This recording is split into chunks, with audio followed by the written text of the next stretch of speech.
നസീർ ചാലിയം ചേരുന്നു നമുക്കൊപ്പം. ശ്രീ നസീർ ചാലിയം, സർക്കാരിന്റെ സംവിധാനത്തിൽ പ്രവർത്തിക്കുന്ന ഒരു കേന്ദ്രത്തിലെ ദുരനുഭവമാണ്. കൗൺസിലർ ഇല്ലാതെ ചോദ്യം ചെയ്യുന്നു, ആവശ്യത്തിന് വസ്ത്രങ്ങൾ നൽകുന്നില്ല, പഴകിയ വസ്ത്രങ്ങൾ അല്ലെങ്കിൽ മറ്റാരെങ്കിലും ഉപയോഗിച്ച വസ്ത്രങ്ങളാണ് തനിക്ക് കൈമാറുന്നത് എന്നതടക്കം ഒരു അതിജീവിതയാണ് വെളിപ്പെടുത്തുന്നത്. അത് അത്രയും ബുദ്ധിമുട്ടിലായി കഴിഞ്ഞപ്പോഴായിരിക്കുമല്ലോ സാഹസികമായി ആ പെൺകുട്ടി പുറത്തേക്ക് വിവരങ്ങൾ അറിയിക്കുന്നത്. എങ്ങനെയാണ് ഈ വിഷയത്തെ നമുക്ക് പരിഹരിക്കാൻ സാധിക്കുക, ഇടപെടാൻ സാധിക്കുക നസീർ ചാലിയം? അത് വളരെ ഗൗരവത്തോടുകൂടി കാണേണ്ടുന്ന ഒരു വിഷയമാണ്. ഒരു അന്തേവാസി എന്ന് പറയുമ്പോൾ അവർക്ക് നിയമപരമായി തന്നെ പ്രൊട്ടക്ഷൻ ഉണ്ട്. അവരേതെങ്കിലും സർക്കാർ സംവിധാനത്തിലുള്ള ഹോമുകളിൽ താമസിക്കുമ്പോൾ അവർക്ക് 2015 ബാലനീതി നിയമം അനുശാസിക്കുന്ന തരത്തിലുള്ള പശ്ചാത്തല സൗകര്യങ്ങൾ, വസ്ത്രം, അതുപോലെ തന്നെ ഭക്ഷണം എന്ന് വേണ്ട മറ്റുള്ള ആനുകൂല്യങ്ങൾ, മറ്റുള്ള കാര്യങ്ങൾക്കൊക്കെ അവർക്ക് നിയമാനുസൃതം അർഹതയുണ്ട്. പിന്നെ പോലീസ് ചോദ്യം ചെയ്യുന്ന സമയങ്ങളിലൊക്കെ ആ സ്ഥാപനത്തിന്റെ ഏതെങ്കിലും അധികാരികൾ നിർബന്ധമായും അവരുടെ സാന്നിധ്യം ഉറപ്പുവരുത്തേണ്ടതുണ്ട്. അല്ലാതെ പോലീസിന് എപ്പോഴും വന്നോ അല്ലെങ്കിൽ അന്വേഷണത്തിന്റെ ഭാഗമായി അങ്ങനെ ചോദ്യം ചെയ്തുകൂടാ. ആ ഒരു സ്ഥാപനത്തിൽ താമസിക്കുന്ന കുട്ടികളാകുമ്പോൾ അവർക്ക് ഏത് സമയത്തും ആ സ്ഥാപന മേധാവിയുടെയോ അല്ലെങ്കിൽ സ്ഥാപന മേധാവി പിന്നെ അധികാരപ്പെടുത്തുന്ന ആളുകളുടെയോ സാന്നിധ്യത്തിലായിരിക്കണം അവരുടെ മൊഴികളൊക്കെ റെക്കോർഡ് ചെയ്യേണ്ടത്.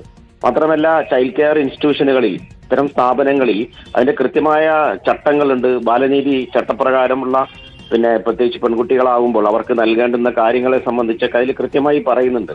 എല്ലാ കാര്യങ്ങളും, റേഷനിങ് അടക്കമുള്ള കാര്യങ്ങൾ, അവർക്ക് നൽകേണ്ടുന്ന വസ്ത്രങ്ങളെ സംബന്ധിച്ച്, അവർക്കുള്ള പാർപ്പിട സൗകര്യങ്ങൾ, ഇങ്ങനെ തുടങ്ങിയ എല്ലാ കാര്യങ്ങളും കൃത്യമായും പിന്നെ ഇത് നിയമപരമായും അതുപോലെ തന്നെ സർക്കാരിന്റെ വിവിധ ഘട്ടങ്ങളിൽ സർക്കാർ ഇറക്കിയിട്ടുള്ള വിവിധ സർക്കുലറുകളുണ്ട്, ഗവൺമെന്റ് ഉത്തരവുകളുണ്ട്. ഇതിനനുസൃതമായുള്ള സൗകര്യങ്ങളൊക്കെ അവർക്ക് കിട്ടുന്നു ഉറപ്പുവരുത്തേണ്ടതുണ്ട്.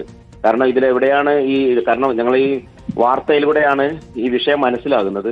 ഏത് തരത്തിലാണ് അവർക്ക് ആ പശ്ചാത്തല സൗകര്യങ്ങൾ അല്ലെങ്കിൽ അവർക്ക് കിട്ടേണ്ടുന്ന മറ്റു ആനുകൂല്യങ്ങൾ ഇങ്ങനെ ഒരു സ്ത്രീ അല്ലെങ്കിൽ അവർ വെളിപ്പെടുത്തുക എന്ന് പറയുമ്പോൾ സ്വാഭാവികമായും ഒരു അന്തിമഘട്ടത്തിൽ അവർക്ക് സഹിക്കാവുന്നതിലപ്പുറമുള്ള ഒരു സാഹചര്യം ഉണ്ടാകുമ്പോഴാണ് അങ്ങനെ ഒരു വെളിപ്പെടുത്തൽ ഉണ്ടാകുന്നത്. ഏതായാലും ബന്ധപ്പെട്ട അധികാരികൾ, ചൈൽഡ് കെയർ ഇൻസ്റ്റിറ്റ്യൂഷന്റെ അധികാരികൾ, അതോടൊപ്പം തന്നെ വിമൻ ചൈൽഡ് ഡിപ്പാർട്ട്മെന്റ് വളരെ ഗൗരവത്തോടു കൂടി ഇത് പരിശോധിക്കണം.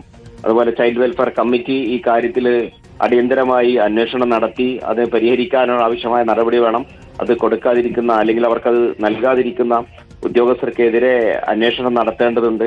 ഇങ്ങനെയുള്ള എല്ലാ തലങ്ങളിലും അവർക്ക് ആ നീതി ഉറപ്പാക്കാനുള്ള സൗകര്യങ്ങൾ ഒരുക്കുക എന്നുള്ളതാണ് ഈ ഘട്ടത്തിൽ അതേ സംബന്ധിച്ച് എനിക്ക് പറയാനുള്ളത്. ഓക്കെ, വളരെ നന്ദി ശ്രീ നസീർ ചാലിയം പ്രതികരിച്ചതിന്.